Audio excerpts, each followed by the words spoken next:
আপনি কি জানেন আমরা যখন কোনো কারণে আমাদের শরীরে ইনজেকশন পুশ করি অথবা যখন আমাদের মশায় কামড় দেয় তখন সেই জায়গাটা মাইক্রোস্কোপ দিয়ে দেখলে কেমন দেখাবে? বন্ধুরা, ঘাস প্রকৃতি এবং পশু পাখিদের জন্য কতটা উপকারী একটা বস্তু সেটা আমরা সবাই জানি, কিন্তু কেমন দেখাবে যদি আমরা এই ঘাসকে মাইক্রোস্কোপ দিয়ে দেখি? কেমন দেখাবে যদি এই ক্ষুদ্র ক্ষুদ্র পিঁপড়েগুলোকে মাইক্রোস্কোপ দিয়ে দেখানো হয়? বন্ধুরা, আজকের এই এপিসোডে এমনই কিছু মাইক্রোস্কোপিক ভিউ দেখাতে চলেছি যেগুলো দেখলে সত্যি আশ্চর্য হয়ে যাবেন। তো ফ্রেন্ডস, আপনি যদি এমনই ইন্টারেস্টিং আর নলেজেবল ভিডিও দেখতে পছন্দ করেন তাহলে আমাদের চ্যানেলটি সাবস্ক্রাইব করে পাশে থাকা বেল আইকনটিতে প্রেস করে রাখুন। তো চলুন শুরু করা যাক। হিউম্যান ব্লাড বা মানুষের রক্ত। বন্ধুরা, ব্লাড আমাদের শরীরের জন্য কতটা উপকারী একটা উপাদান সেটা আমরা সবাই জানি। সাধারণত আমাদের শরীরের কোনো অংশ কেটে গেলে খালি চোখে আমরা যে রক্ত ঝরতে দেখি সেটা সাধারণত লিকুইড ফর্মে থাকে, কিন্তু আপনি কি কখনো রক্তকে মাইক্রোস্কোপের নিচে রেখে দেখেছেন? না দেখলে চলুন দেখা যাক রক্তকে মাইক্রোস্কোপ দিয়ে দেখলে কেমন দেখায়। তো বন্ধুরা, আপনারা এখন যে ছোট ছোট কণাগুলোকে দেখতে পাচ্ছেন এগুলো হলো আমাদের রক্তের মধ্যে থাকা ব্লাড সেলস, ব্যাকটেরিয়া এবং প্রোটোজোয়া, যেগুলোকে মাইক্রোস্কোপ দিয়ে স্পষ্টভাবে দেখা যাচ্ছে। আর এই ব্লাড সেলসগুলো প্লাজমার ভিতরে থাকে, যেটা জুম আউট করলে রক্তকে তরল আকারে দেখা যায়। প্লান্টস বা উদ্ভিদ। আমরা ছোটবেলা থেকে শুনে আসছি যে উদ্ভিদ তার পাতার মাধ্যমে সূর্যের আলো থেকে খাদ্য তৈরি করে, কিন্তু এটা কিভাবে সম্ভব? পাতাগুলোতে কি সোলার প্যানেল লাগানো থাকে? বন্ধুরা, আসলে এতে কোনো সোলার প্যানেল লাগানো না থাকলেও সোলার প্যানেলের মতোই কাজ করে থাকে। আপনি যদি উদ্ভিদের একটি পাতাকে মাইক্রোস্কোপের নিচে রেখে জুম করতে থাকেন তাহলে এই পাতার উপর আপনি ছোট ছোট অনেকগুলো গর্ত দেখতে পাবেন, যার মাধ্যমে সূর্যের আলো ভিতরে প্রবেশ করে এবং উদ্ভিদ তার খাদ্য হিসেবে গ্রহণ করে। কিন্তু আপনি যদি কোনো একটি গাছের সকল পাতাগুলোকে ছিঁড়ে ফেলেন তাহলে দেখবেন যে গাছটি ধীরে ধীরে শুকাতে শুরু করবে, কারণ সূর্যের শক্তি শোষণ করার মতো গাছটিতে কোনো পাতা থাকবে না। টাঙ্ক বা জিহ্বা। জিহ্বা মানব শরীরের সবচেয়ে কোমল একটি পার্ট, যেটা আমাদের কথা বলতে সাহায্য করে, এবং এই জিহ্বার মাধ্যমে আমরা প্রতিটি খাবারের আলাদা আলাদা স্বাদ উপলব্ধি করতে পারি। কিন্তু আপনি কি জানেন মাইক্রোস্কোপ দিয়ে এই জিহ্বাকে আসলে কেমন দেখায়? তো চলুন দেখে আসি। তো আমরা যদি আমাদের জিহ্বাকে মাইক্রোস্কোপ দিয়ে দেখি তো ঠিক এমনটাই দেখাবে। বন্ধুরা, দেখতেই পাচ্ছেন আমাদের জিহ্বাকে মাইক্রোস্কোপ দিয়ে কেমন ধারালো সূচের মতো দেখাচ্ছে। আসলে এগুলো আমাদের খাদ্যের স্বাদ উপলব্ধি করতে সাহায্য করে। পেপারস। বন্ধুরা, পেপারস আমাদের জীবনের খুবই গুরুত্বপূর্ণ একটি বস্তু, যেটা ছাড়া আমাদের পড়াশোনা ঠিকমতো কমপ্লিট করা প্রায় অসম্ভব। কিন্তু আপনি কি কখনো এই পেপারসকে মাইক্রোস্কোপের নিচে রেখে দেখেছেন যে পেপারস আসলে মাইক্রোস্কোপের নিচে কেমন দেখায়?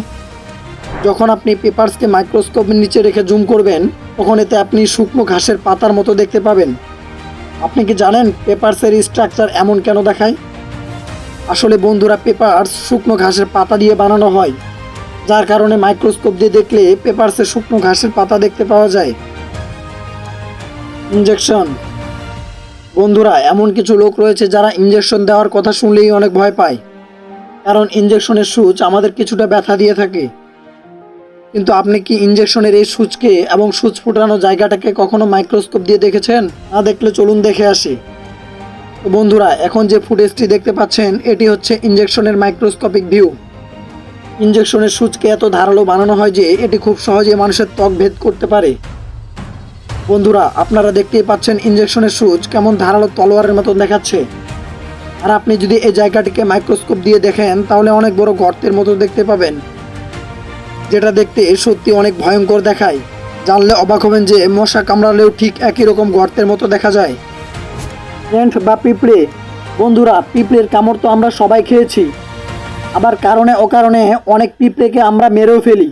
তো বন্ধুরা, আপনারা যদি নিরীহ দেখতে এই পিঁপড়েগুলোর মাইক্রোস্কোপিক ভিউ দেখেন তাহলে ঠিক এরকম ভয়ঙ্কর একটি চেহারা দেখতে পাবেন, যেটা দেখতে হলিউড ফিল্মের মনস্টারের মতো দেখাচ্ছে। বন্ধুরা, পিঁপড়েকে আমরা খালি চোখে যতটা নিরীহ দেখতে পাই, মাইক্রোস্কোপ দিয়ে দেখলে পিঁপড়েকে ততটাই ভয়ঙ্কর মনে হয়। আসলে পিঁপড়েদের 1200 আলাদা আলাদা প্রজাতি রয়েছে, যেগুলোকে মাইক্রোস্কোপ দিয়ে দেখলে এদের পার্থক্য সঠিকভাবে বোঝা যায়। ঘাস বা ঘাস। ঘাস অত্যন্ত উপকারী একটি বস্তু, প্রাকৃতিক ভারসাম্য বজায় এবং গবাদি পশু ভক্ষণের জন্য ঘাস অনেক বড় ভূমিকা পালন করে। কিন্তু আপনি কি এই ঘাসকে কখনো মাইক্রোস্কোপ দিয়ে দেখেছেন? আসলে ঘাসকে খালি চোখে আমরা যতটা সুন্দর দেখতে পাই, মাইক্রোস্কোপ দিয়ে দেখলে ঘাসকে তার থেকেও বেশি সুন্দর দেখা যায়।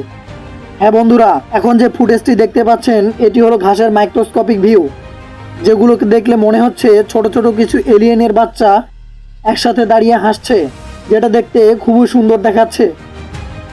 আই বা চোখ, বন্ধুরা চোখ মানুষের শরীরের সব থেকে গুরুত্বপূর্ণ এবং সেন্সিটিভ একটি অঙ্গ। চোখ ছাড়া আমাদের এই পৃথিবী কেমন হবে সেটা আমরা কল্পনাও করতে পারবো না।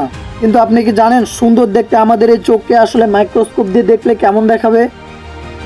তো আপনি যদি মাইক্রোস্কোপ দিয়ে আমাদের চোখকে জুম করে দেখেন তাহলে অদ্ভুত এক ধরনের স্ট্রাকচার দেখতে পাবেন, যেটা দেখলে আপনি আশ্চর্য হয়ে যাবেন। মাইক্রোস্কোপ দিয়ে দেখলে আপনি চোখের ভিতরে আলাদা একটা জগৎকে দেখতে পাবেন, মনে হবে আপনি যেন মহাকাশে আছেন।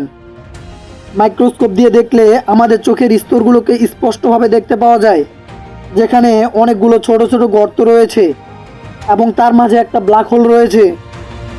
বন্ধুরা আসলে এটি কোনো ব্ল্যাক হোল নয়, এটি হলো আমাদের চোখের লেন্স, যার সাহায্যে আমরা এই সুন্দর পৃথিবীকে দেখতে পাই। আজকের মতো এই পর্যন্তই, দেখা হচ্ছে অন্য কোনো এপিসোডে।